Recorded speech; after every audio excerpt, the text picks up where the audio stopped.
কয়েকবার এসে এসে ফিরে গেছি, অনুমতি হয় নাই। এখন দাবার গুটি পাল্টে গেছে, দাবার গুটি পাল্টে গেছে। এক মাঘে শীত যায় না, কিন্তু আমরা স্মরণে রাখি না, ভুলে যাই। এটাই বড় আফসোস প্রিয় ভাইরা। আমি জানি যে ধারণ ক্ষমতার অনেক বেশি লোক হয়ে গেছে, এটা আমি জানি। ভালোবাসা কোনো আইন কানুন দিয়ে মাপা যায় না, এটা আমি জানি। এটা যে ভালোবাসার বহিঃপ্রকাশ, এটাও আমি বুঝি। ভালোবাসাকে আটকায় রাখা যায় না। এটা যে ভালোবাসার অগ্নিস্ফুলিঙ্গ, এটারে কোনো কিছু দিয়ে দামায় রাখা যাবে না, এটা আমি টের পাই। এজন্যই মনকে বুঝতে যেটা ভালোবাসা।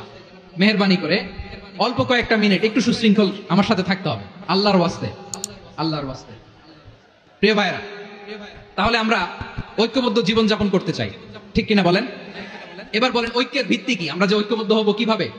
সবাই বলে ঐক্য চাই, ঐক্যবদ্ধ হতে চাই। ঐক্যের ভিত্তি কি বলেন? ঐক্যের ভিত্তি হচ্ছে তাওহীদ। আওয়াজ করে বলতে হবে সবাই, ঐক্যের ভিত্তি কি?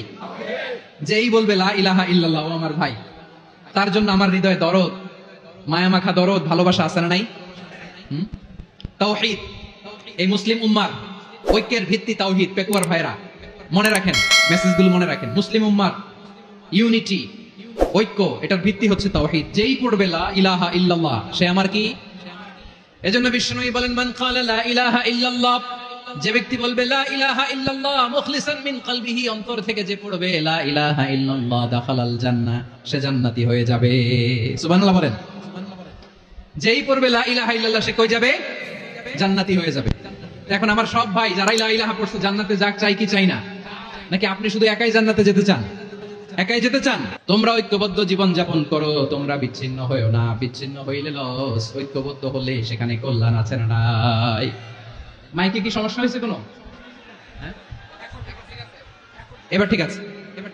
প্রিয় ভাইরা, শেষ করে দেই না? তাইলে শেষ করে দিব তো। গত 2 দিন আগে এসে বসে আছেন, আর আমি আসার 20 মিনিটের মধ্যে উঠে যাচ্ছেন কেন? আর সহ্য হচ্ছে না? আর পারতেছেন না? হ্যাঁ, বসেন। যাদের খুব জরুরত তাদেরকে বেরোইতে দেন।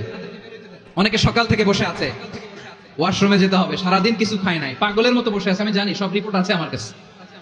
মেহেরবানি করে বিশৃঙ্খলা করবেন না, আল্লাহর ওয়াস্তে, আল্লাহর ওয়াস্তে।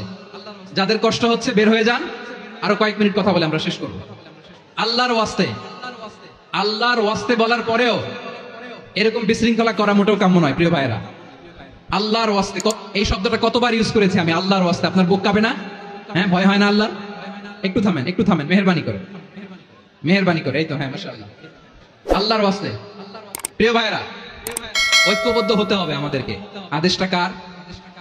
একটু আওয়াজ করবেন। ঐক্যবদ্ধ জীবন যাপন করতে হবে, আদেশটা কার? আমাদের আগে যে সমস্ত জাতিগোষ্ঠী ধ্বংস হয়েছে, বিভেদের কারণে হয়েছে। বিশ্বনবী বলেন, বুখারীর বর্ণনা, ফাইন্নামা আহলাকাল্লাযীনা মিন ক্বাবলিকুম কাসরাতু মাসাইলিহিম ওয়া ইখতিলাফুহুম আলা আমবিয়াইহিম। তোমাদের আগে ইহুদি নাসারারা যারা ধ্বংস হয়েছে, আমার গজবে উপনীত হয়েছে।